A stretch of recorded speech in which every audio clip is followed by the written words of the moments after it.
नमस्कार दोस्तों, हमारे YouTube चैनल में आपका स्वागत है। आज हम आपके लिए श्री विष्णु पुराण के 5वें अंश का 17वां अध्याय लाए हैं, जहां हम बात करने वाले हैं अक्रूर जी की गोकुल यात्रा के बारे में।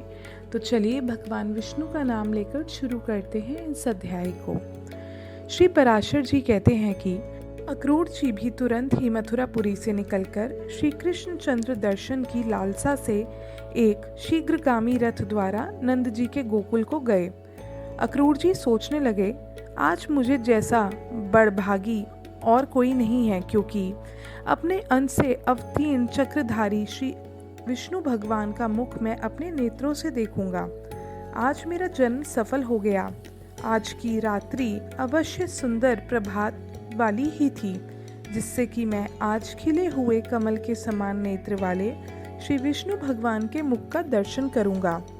प्रभु का जो संकल्पमय मुखारविंद स्मरण मात्र से पुरुषों के पापों को दूर कर देता है, आज मैं विष्णु भगवान के उसी कमल नयन मुख को देखूंगा जिससे संपूर्ण वेद और वेदांगों की उत्पत्ति हुई है। आज मैं संपूर्ण तेजस्वियों के परम आश्रय उसी भगवत मुखारविंद का दर्शन करूंगा। समस्त पुरुषों के द्वारा यज्ञों में जिन अखिल विश्व के आधारभूत पुरुषोत्तम का यज्ञ पुरुष रूप से यजन पूजन किया जाता है, आज मैं उन्हीं जगतपति का दर्शन करूंगा जिनका 100 यज्ञों से यजन करके इंद्र ने देवराज पदवी प्राप्त की है। आज मैं उन्हीं अनादि और अनंत केशव का दर्शन करूंगा जिनके स्वरूप को ब्रह्मा, इंद्र, रुद्र, अश्विनी कुमार, वसुगण, आदित्य और मरुदगण आदि कोई भी नहीं जानते। आज वे ही हरि मेरे नेत्रों के विषय होंगे, जो सर्वात्मा, सर्वज्ञ, सर्वस्वरूप और सब भूतों में अवस्थित हैं तथा जो अचित्य, अव्यय और सर्वव्यापक हैं। आज स्वयं वे ही मेरे साथ बातें करेंगे। जिन अजन्मा ने मत्स्य, कूर्म, वराह, हयग्रीव और नरसिंह आदि रूप धारण करके जगत की रक्षा की है, आज वे ही मुझसे वार्तालाप करेंगे।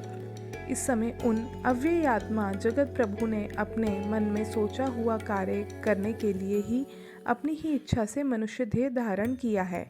जो अनंत शेष जी अपने मस्तक पर रखी हुई पृथ्वी को धारण करते हैं, संसार से हित के लिए अवतीर्ण हुए वे ही आज मुझसे अक्रूर कहकर बोलेंगे। जिनकी इस पिता, पुत्र, सुहद्र, भ्राता, माता और बंधु रूपिणी माया को पार करने में संसार सर्वथा असमर्थ है, उन मायापति को बारंबार नमस्कार है। जिनमें हृदय को लगा देने से पुरुष इस योग माया रूप विस्तृत अविद्या को पार कर जाता है, उन विद्या स्वरूप श्री हरि को नमस्कार है। जिन्हें यज्ञिक लोग यज्ञ पुरुष, सात्वक, यादव अथवा भगवत गण, वासुदेव और वेदांत वेता विष्णु कहते हैं, उन्हें बारंबार नमस्कार है। जिस सत्य से यह सत्स्वरूप जगत उस जगत आधार विधाता में ही स्थित है, उस सत्य बल से ही वे प्रभु मुझ पर प्रसन्न हो। जिनके स्मरण मात्र से पुरुष सर्वथा कल्याण पात्र हो जाता है, मैं सर्वदा उन अजन्मा हरि की शरण में प्राप्त होता हूँ। भक्ति विनम्र चित्त अक्रूर जी इस प्रकार श्री विष्णु भगवान का चिंतन करते कुछ सूर्य रहते ही गोकुल में पहुँच गए। वहां पहुंचने पर पहले उन्होंने खिले हुए नील कमल की सी कांति वाले श्री कृष्ण चंद्र को गौओं के दोहन स्थान में बछड़ों के बीच विराजमान देखा, जिनके नेत्र खिले हुए कमल के समान थे। वक्षस्थल में श्री वत्स चिन्ह सुशोभित था, भुजाएं लंबी लंबी थी, वक्षस्थल विशाल और ऊंचा था तथा नासिका उन्नत थी, जो सविलास हास्ययुक्त मनोहर मुखारविंद से सुशोभित थे तथा उन्नत और रक्त नख युक्त चरणों से पृथ्वी पर विराजमान थे।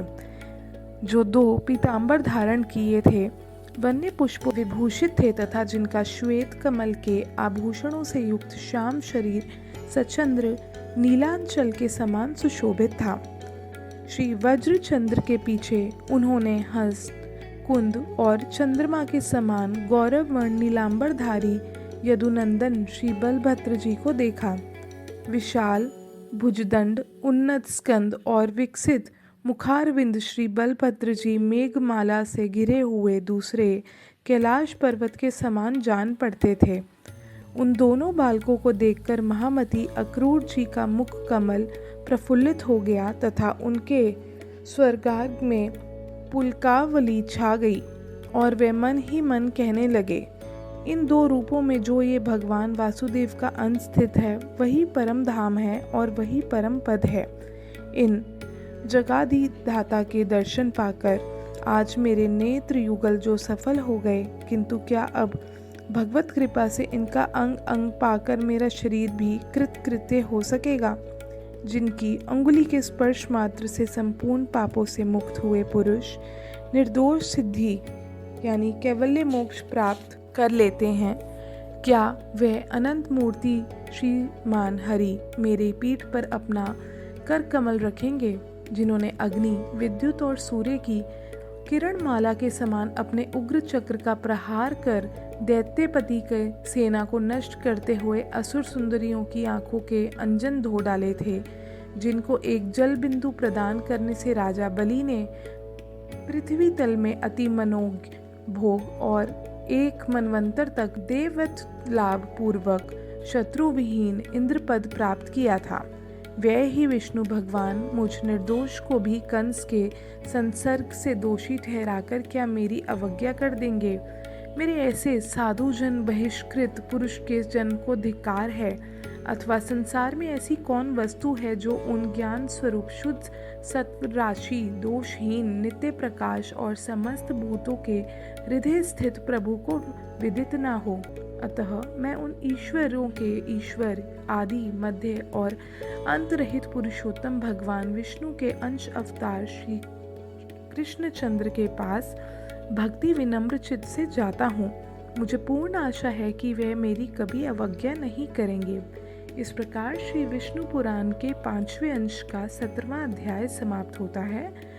18वें अध्याय में हम भगवान का मथुरा को प्रस्थान और गोपियों की विरह कथा और अक्रूर जी के मुंह के बारे में बात करेंगे। धन्यवाद।